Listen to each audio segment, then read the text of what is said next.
Hi everyone, this is Nate from the Stillwater Navigation page. I'm going to teach you real quick how to download data from the website and install it into the LocusMaps app on Android, which is my preferred app. So here we are in the Chrome browser on my Android device. We're looking at the Stillwater Nav page. You can scroll down to the downloads, or you can click on the downloads link. And you're going to start here with the routes, hazards, and campsites files. Go ahead and download those 3 files. And then you're also going to download at least one offline map tile. Since you're going to be out on the reservoir with no data connection, you want this imagery as your underlying maps, and you don't need data connection. So I usually recommend to start with the MapQuest file here. It's small in size, and it gives you a nice low water view of the reservoir. This imagery, the Google satellite imagery, is a bit bigger and higher resolution, but it's also a little bit higher water level than the MapQuest. Also, I recommend downloading the custom depth map that I created. It's a nice layer to have. Once you download all those files, they typically appear in your downloads directory. So I have a file manager downloaded called Total Commander, and here's my download directory. This is typically where files will appear, and you can select a file, go ahead and click on and hold on one of them and click Cut to Clipboard. And then you go up a directory and into the LocusMaps directory. Now this directory will only appear once you've installed the app. Click in the Locus. All the MB tile files you want to put in the Maps directory. Click and hold any file in here and click Paste. And there's our MB tile file pasted in. You're going to want to do the same thing with the KML files and the setting files. I've put them all here. There's the 2018 settings file, hazards, routes, and campsites. All ready to go. Another recommended app is GPS status. While you're online, you can either connect it to cellular data or to Wi-Fi data. You can come in here, you can click Manage a GPS State and click Download. And that downloads GPS assistance data. It'll speed your acquisition of satellites and also your position solution.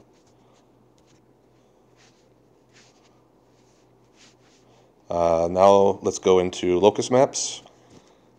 And the first time you load this up, you're going to want data connected, and click to agree to the terms of service. You're going to want to give the app location and storage permissions by clicking allow. And it'll first set up the app, and it'll take you to a map of Europe. Now it's downloaded this map from online, right? Go ahead and delete out all the notification center stuff. You don't really need any of that. And then this is where you would turn GPS on and off.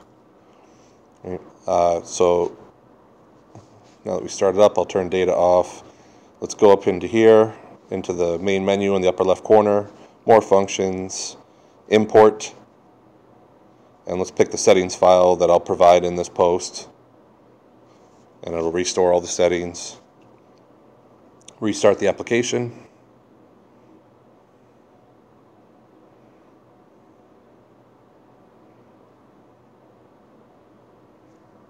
Now the settings are loaded.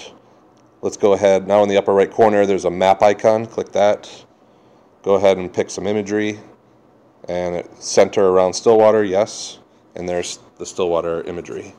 We can zoom in with the volume buttons, pan around with one finger, and zoom in further, and there's Stillwater. You can also use 2 fingers to rotate the map and pinch and zoom as you see fit. Now that we have the map imagery loaded up, we can go ahead, and the second icon in from the right at the top is the data manager. Let's go ahead and click on that. We'll start with points, right? And up in the upper right corner, let's add a group. So this is for, and then the plus symbol. This is for organizational purposes only. If you have data sets from other locations besides Stillwater, you can put them all in separate folders based on the subject matter. Right? Let's go to groups, back to points, and then click the plus symbol, import, scroll down, pick your campsites file, click the favorites here. We don't put it in favorites. We want to create a new folder. Right? We'll call it campsites. We'll change the icon. I don't use any of the locus points. I use the Garmin ones. Let's give it a little tent icon. We'll put it in the Stillwater group. We'll click add and import. And now you have 046 campsites are being shown on the map. Let's change that. We'll click the campsites, You can do individual campsites on or off visibility here on the right by clicking the eyeballs. There's also an eyeball down the lower, and you can click Show All, back out to the map. And now you can see that the campsites are viewable, and they're clickable, and you can get additional information for that campsite. Now your campsites are loaded. Let's go ahead and do some tracks. We'll go to the Tracks menu under the Data Manager. Let's add the group again. The groups are not do not carry over between points and tracks, so you're going to want to create two different groups. Stillwater. Now we're back in the Tracks group. Let's add some data, import it. Let's pick the routes. Add a new folder. We'll call this routes. We'll leave the icon default, but we'll add it to Stillwater group. Add, import. And we'll back out of this to see the map. Let's go back into Data Manager and make everything visible. Show all. And back out. And now you have your routes, safe zones, and campsites all loaded. Now, sometimes I usually go in, I'm going to show you how to remove the safe zones from this layer and add them as a separate layer, just so you can turn layers on and off individually. It gives you a little bit more customization. So let's go back into the Data Manager. We'll go into the routes, and we'll click the filter button. And we'll filter by the term safe, because all the safe zones are named that. Filter. There's the 6 safe zones. We can click the wrench down here and the check mark at the top. Select all, and delete. Clear your filter. Now all the safe zones are gone. We'll back out to the map. You can see they're gone. Go back into the Data Manager, and we'll add a layer again. We'll import. We'll select the routes again. Let's add a new folder. We'll call this Safe Zones. We'll give it a nice green icon here. Green square. We'll add it to the Stillwater group. Add it, import it. Now again, we have all the routes in there. We want to delete those out. So let's filter by safe again. This time we'll invert the filter. So it's going to show everything but the safe zones. Click the wrench, select all, delete them. And see, we're only deleting 91 of 97 tracks. So we'll clear the filter. There's all your safe zones. Now you can turn those on individually on the map.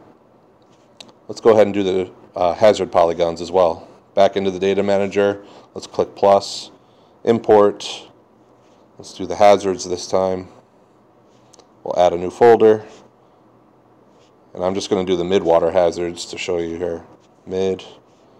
We'll give it a nice orange icon since the mid-water hazards are orange. Add it to the Stillwater group. And we'll import them all.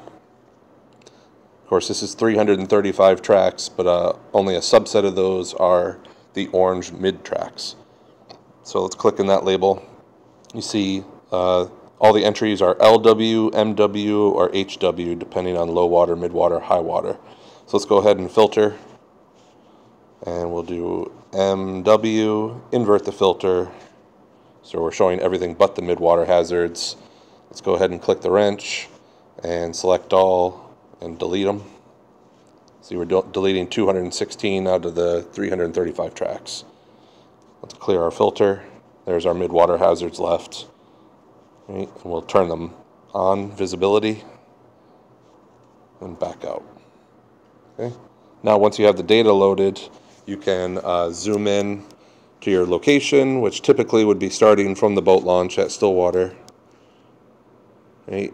And you have two options. You can just follow the routes manually, and the way I have the settings set up, as soon as you start moving with your GPS, which you'll turn on at the top right here, third icon in from the right, you can click that and turn your GPS on and allow it to get position, and then back out to the map. As soon as you start moving with GPS, this will auto-rotate, so your path is always straight up. And what I usually like to do is just start moving and line the green line that you're on at the top of the screen and try to keep that right in the middle. And you can just fine-tune your steering a little bit, left or right, to make sure you stay on the route. The other option is you can click on a route. Right? And that route is called the main flow. It's 7.7 miles long.